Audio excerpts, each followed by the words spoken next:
Good morning to all. Welcome back to Google Classroom.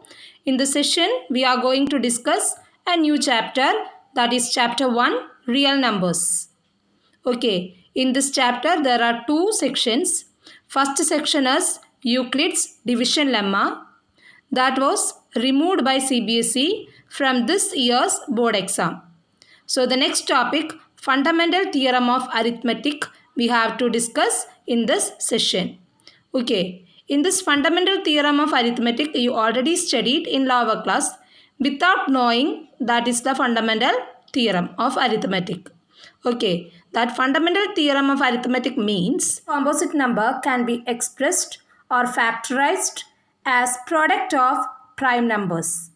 That prime factorization should be unique except their order. For example, when we factorize 12, then we will get it as 2 into 2 into 3. That means 2 square into 3. If any other student or any other one we prime factorize the same number 12, then sometimes they will write it as 3 into 2 into 2 or 3 into 2 square. Okay, that means for every composite number there should be a unique prime factorization. Okay, except the order, they should have a unique prime factorization. When we factorize 12, then we will get it as 2 into 2 into 3. That means 2 square into 3. If any other student or any other one we prime factorize the same number 12, then sometimes they will write it as 3 into 2 into 2 or 3 into 2 square. Okay, that means for every composite number there should be a unique prime factorization. Okay, except the order, they should have a unique prime factorization. Fundamental theorem of arithmetic has some deep and significant applications in mathematics field. Okay, one of the application is to find the HCF and LCM of the composite numbers that you already practiced in lower class. Okay, then the second one is to prove the irrationality of few numbers like root 2, root 3, root 5, etc. Okay, then the third application is we have to find is the rational number is having terminating or non-terminating recurring decimals. These are the main application of the fundamental theorem of arithmetic. In this session, we are going to discuss exercise 1.2. Okay, that is about the application of fundamental theorem of arithmetic as finding HCF and LCM.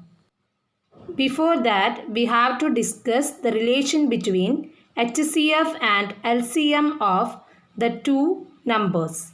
That is, HCF of two numbers into LCM of the same two numbers equal product of that two numbers. That means HCF of A and B into LCM of A and B equal A into B. Exercise 1.2 section 1. Express each number as product of its prime factors. We can express a number as a product of prime numbers by using two methods. One of the method is factor tree method. Okay, factor tree method. Here I will explain two methods. You can select which is easy for you. Okay, so one of the method is factor tree method. Then second method is division method. Division method. Here for the questions, for the first question I will explain both methods and the remaining I will use this division method itself. Okay, then in the notes I will give factor tree method. Clear? You can use any one of the method. For this type or for this method you need more space. Okay, For this method, less space than the first method. Okay, for first question, I will explain both methods, and for the remaining questions, I will explain only the factor tree method. Then that division method you can do yourself if you want. Okay, in the question, if it is not mentioned, you can use any one of the method. Clear? So the first sub question is 140. This is the number. We have to write this number as product of its prime factors. Okay. For that, first we can use the prime factor tree method. Right? For that, first we have to write the given number 140 and encircle it. Okay. Then here first we can check whether it is divisible by 2. We can start with the smallest number. So here the last digit is 0. So we can identify that it is the multiple of 2. So we can write 2. 2 is the factor of 140. Then if we want to divide 140 by 2, that you can do. Otherwise, we can simply find it. 14 by 2 is 7, then 0. Otherwise, you can divide 140 by 2. Right? Then next we have to check whether the 70 is divisible by 2. Yes, here the last digit is 0, so it is divisible by 2. Then again we can write here 2. Then 70 by 2. If you want to divide and find, that you can do. Otherwise, 70 by 2 is 35. That we already know. Then now this 35 is not divisible by 2. Then is it divisible by 3? For that we should add these two digits. 3 plus 5 is 8. 8 is not the multiple of 3. So this 35 is not divisible by 3. The next prime number is 5. Here the last digit is 5. So this 35 is divisible by 5. 0 or 5. Last digit is 0 or 5. Then the number is divisible by 5. Okay, so here we can write 5. Then 5 into 7 is 35. Right? 5 into 7. Or 35 by 5 is 7. Now 7 and 5 both are prime numbers. So we can stop. So which are the prime factors of 140? 2, 2, 5, 7. So we can write 140 equal 2 into 5 into 7, or 2 square into 5 into 7. So this is the product of prime factors. Here we have to write 140 as product of its prime factors. Same question here we have to do by the second method, division method. So here also the same way we can check whether it is divisible by the smallest prime number 2. Yes. If the last digit is 0, 2, 4, 6 or 8. 0, 2, 4, 6 or 8. Then the number is divisible by 2. So here we can write it as 2. Then 1 is less than 2. Then we can take 14 together. In 14, 7 2s are 14. Then 0. Again we can divide it by 2. Then here 0, so it is divisible by 2. Then in 7 how many 2s? 3 2s are 6. Remaining 1. In 10, 5 2s are 10. Next, it is not divisible by 2. Then is it divisible by 3? No, because their sum is 8. 8 is not a multiple of 3. Then it is divisible by 5 because the last digit is 5. If the last digit is 0 or 5, then it is divisible by 5. So here 5, then 7 5s are 35.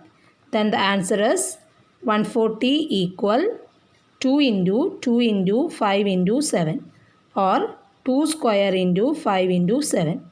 Both case we got the same answer. So you can use any one of the method. If they ask to do or to use the factor tree method, that you should use. Otherwise this division method. Okay. And the next sub question is 156. So we can encircle this. Here the last digit is 6. So we can identify that this is divisible by 2. Then we can write 2. Then you can divide 156 by 2. Or easily you can find in 1 is less than 2, so 15. 7 2s are 14. Then remaining 1 in 16. 8 2s are 16. Okay. Then here 78 is divisible by 2 because the last digit is 8. So we can write it as 2. Then 78 by 2 we want to do. Then in 7, 3 2s are 6. Remaining 1 in 18. 9 2s are 18. Now 39. The last digit is not 0, 2, 4, 6 or 8. So we can identify that it is not divisible by 2. Then we can check that by 3. For that we should add these digits. 3 plus 9, that is 12. 12 is a multiple of 3, isn't it? Yes. So we can write it is divisible by 3. So 3 is the prime number. Then 3 into what is 39? In 3, 1 3s are 3. Then in 9, 3 3s are 9. Now this 13 is a prime number. This 3 and 13 are prime numbers. So we can stop.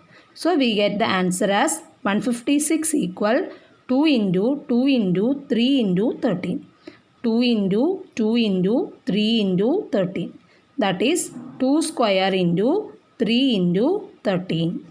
So this is the prime factors. Product of prime factors as 156.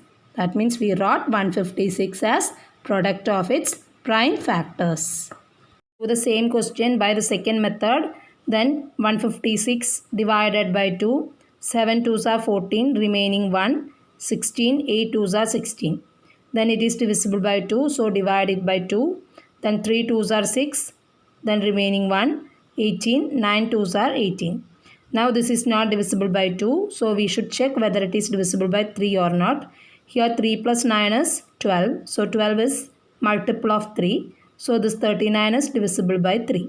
So we should divide it by 3. Then 1 3s are 3, 3 3s are 9. Now 13 is a prime number, so we can stop. Then 156 equal 2 into 2 into 3 into 13. That is 2 square into 3 into 13. Okay.